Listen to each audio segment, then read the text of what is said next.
Hey guys, so jumping straight into the tutorial, I'm going to start with the Nivea Men Post Shave Balm in Sensitive, and I'm just going to put that as a primer because it does contain glycerin as one of the most active ingredients. And then I'm going to move right onto foundation, which I'm going to be using the Lumi Cushion by L'Oreal, and I'm in shade W2. Well, I'm technically not in shade W2, but I use W2. It is a little bit too dark, so I do have to blend it down my neck, but I like to use a beauty blender with it because, as you may know, beauty blenders like to absorb most of the product, which is not good for your money and your product, but it is good if you're going for a more natural look. So that is what I do with this foundation. Because it's luminous and because it has a buildable coverage, it's really nice and makes your skin look like your skin, but better. So then taking the Naked Skin Concealer by Urban Decay in Fair Neutral, I'm just going to put that underneath my eyes, down the bridge of my nose, chin, forehead, cupid's bow, to either highlight or conceal. With this product, especially with my foundation being a little bit darker, the concealer can look very white, so I like to really go over it and really blend it out because you don't want any harsh lines between the concealer and the foundation, because sometimes that happens and like I see girls with these harsh lines and I'm like, girl, what are you doing? What are you doing? But yeah, so I really blend it out, and yeah, just blend. And then I take the Laura Mercier Secret Brightening Powder, which is great if you're pale because it actually is very brightening. And I like to just make sure all the creases are gone and then take a Real Techniques sponge and use the flat edge to bake underneath my eyes. And I kind of bake, kind of not, but you know the deal. And then I take this IT Cosmetics Poreless Powder and I just take what's ever in the top and I just take it on a Real Techniques brush and put it in my T-zone because that's where I typically tend to get oily or the foundation starts to separate. So I just want to prevent that. Moving on to them smoky eyes, I'm going to take this NYX Jumbo Eye Pencil in Black Bean, and I'm going to use this as a base on my lid, and I'm not going to take it past my lid because it can start to look a little bit like a black eye if you do that. But basically, I put some down and then blend it out with this IT Cosmetics brush, and then if it's not looking dark enough, I just like to go over it a little bit more and then just blend it out more. You do want this to be dark because you don't want any of the colors fading, especially because smoky eyes are so dark and darker colors can tend to fade. So I just really blend that out just because you don't want any harsh lines.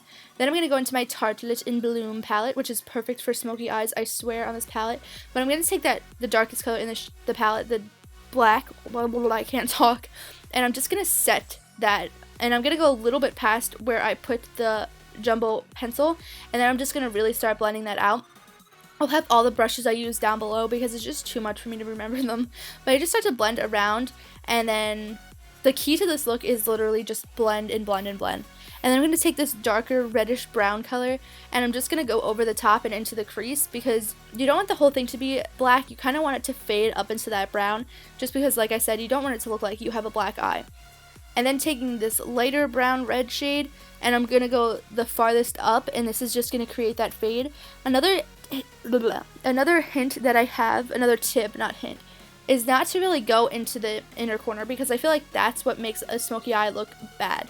And then I'm going to take this L'Oreal Infallible color in Eternal Black, and it's so pretty. It has little sparkles in it, and I'm just going to put that over where we put the initial black because that's where you want it to be the darkest, obviously, on the lid.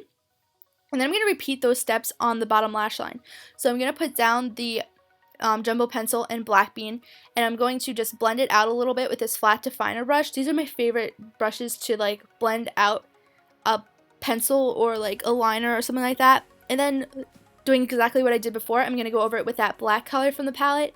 And then once I'm done with that, I'm going to go ahead and kind of blend that out with that darker reddish brown. And this is, like I said, just going to cause that fade to happen. And this is my favorite brush to blend. It's the pencil brush by Morphe. And then taking that other shade, I'm just going to see, so you got that fade going, you got that blend. And then once again, taking that Eternal Black, I'm just going to kind of put it at the roots of the lashes with this little itty bitty brush by Sigma. I think it's like the Smudge Brush 21, E21, I21, something like that. Then taking the white, I'm just going to highlight the inner corner. And then taking this random kohl pencil, I'm just going to tight line, and this is the scariest thing ever. I don't know why I included this in there, but whatever. Then taking the Benefit They're Real mascara, I'm just going to coat my lashes to prepare them for these lashes, which are the Vegas Nay Shining Star ones. I got them at my Target. They're my favorite. I've been using them nonstop, considering they're the only ones I have. But that is what the finished look is. So moving straight onto the face, I'm going to take this middle color from the Kat Von D Shade and Light palette, and I'm just going to take it on this dense brush, and I'm just going to start putting the contour down where I want it to be the heaviest. So obviously around the perimeter of my face, because I like to make my face look skinnier. And I also put it on my nose, not really to contour, but just to make everything come together. And then I take this more fluffy brush and just continue to blend everything out. And I do put a little bit more product on the brush to blend it out. Then taking the darkest color from the shade, which is very pigmented, you have to watch out because you can quickly and easily put way too much product down. But I like to put it on the sides of my face just because that's where I want it to be the heaviest, because like I said, I'm trying to elongate my face because it's so round.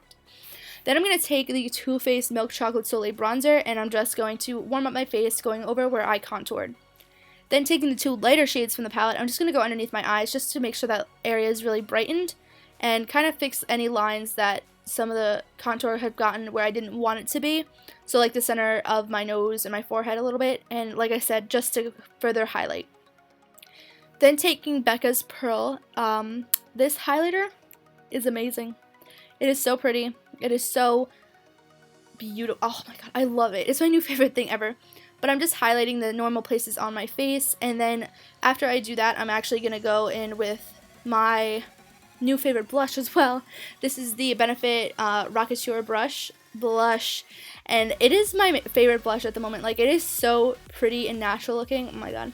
Then I'm taking the Urban Decay Naked Illuminator and Luminous. I almost said Luminoso. I'm going to put that on the highest points of my cheeks, and then I'm going to take this ColourPop liquid lipstick in Midi, and I didn't mean to take this one. I wanted to do Trap, but I accidentally grabbed this one. So this is what it is. So I took Midi and I put that on my lips, and this is the finished look. I really hope you enjoyed it. I really enjoyed filming this tutorial, and yeah, so please subscribe, and I'll see you in the next video. Thank you for watching.